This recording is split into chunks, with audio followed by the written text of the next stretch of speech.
এবার নিজের ধনিষ্ঠিক মিসাইল দেখিয়ে ভিন্ন স্টাইলে নির্বাচনী প্রচারণায় মাঠে নামলেন সিলেট ৬ আসনের বিএনপির মনোনীত প্রার্থী এমরান চৌধুরী। ভিডিও কলে বান্ধবীকে নিজের বগা দেখিয়ে বান্ধবীর ভোট নিশ্চিত করেন তিনি।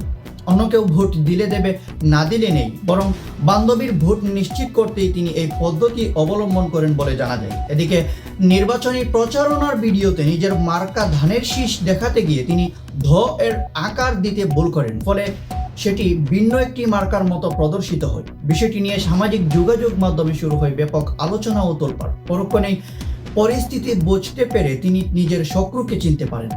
পরে আনোয়ার টিভিকে দেওয়া এক সাক্ষাৎকারে তিনি বলেন, পুরুষের সবচেয়ে বড় শত্রু হচ্ছে নিজের বগা। অন্যদিকে পাতি নেতাদের বিরুদ্ধে গিয়ে হ্যাঁ ভোটের প্রচারণা করাই দল থেকে বহিষ্কৃত হলেন দেশনেতা তারেক রহমান। নির্বাচনী প্রচারণার একটি মঞ্চে তিনি হ্যাঁ ভোটের প্রচারণা চালানোর পর বিষয়টি ছাত্র দলের শীর্ষ নেতা রাকিব নাসির ও আবিদের নজরে আসে। এরপর তারা বিষয়টি বিবেচনা করেন।